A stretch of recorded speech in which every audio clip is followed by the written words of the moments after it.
Malam yang gelap gulita, nampaklah istana Kisra yang kubahnya yang tinggi berwarna putih serta dindingnya yang berwarna putih dan lebih tinggi daripada pohon yang ada di perkebunan sekitarnya. Dirar bin Khattab Al-Quraisy menyeru, Allahu Akbar. Istana putih Kisra, itulah yang telah dijanjikan Allah dan Rasulnya.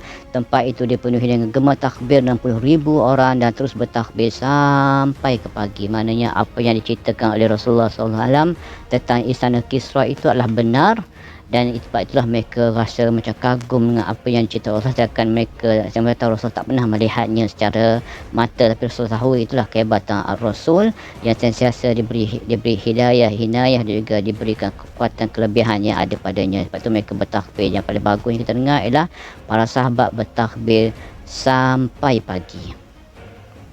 Inilah senjata yang dikatakan sebagai senjata manjanik tadi. Ada beberapa jenis, yang ni jenis yang ada beroda. Ini kita boleh tengok lah, ada pemberatnya kan. Kita boleh tengok dia ada letak batu dan juga ada yang jenis tarik sebagainya. Dan inilah yang digunakan oleh umat Islam ketika mereka masuk dan juga ketika mereka menyerang Bahu Rasir seperti mana yang dinyatakan. So kita tengok kat sini. Kalau kita tengok, dia menyatakan bahawa manjanik ni adalah salah satu senjata yang digunakan oleh pasukan muslimin dalam pertempuran mereka. Senjata ini digunakan ketika melakukan pengepungan untuk menghancurkan pagar benteng atau menara, bahkan dengan peluru api dapat membakar rumah-rumah dan perkemahan pasukan musuh.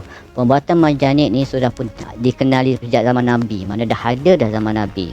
Berdasarkan riwayat Ibn Hashim dan juga At-Tabari menyatakan bahawa Urwah bin Mas'ud dan Ghailam bin Salamah tidak ikut dalam perang Hunain dan Taif kerana mereka sedang belajar membuat manjanik, senjata berat.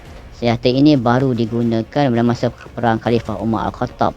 Sebanyak 20 buah manjanik ditambah senjata pelontar yang besar dari kayu dipasang kaum muslimin di sekeliling Bahu Rasir yang membuat mental penduduknya lemah dan akhirnya lari meninggalkan kota. Inilah maknanya banyak, dan ini bukannya dibuat oleh kompulsi, tapi sebenarnya dia telah pernah ada pada zaman Rasulullah SAW.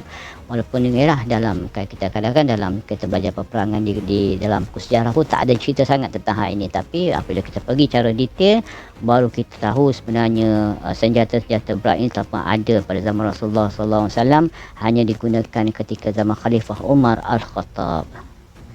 Setelah peperangan ataupun penaklukan Bahu Rasir ini berjaya, saat pada bulan Safar tahun 16 Hijrah, Sa'ad bin Abi Waqqas sudah mendapat keizinan untuk menyerang Madain.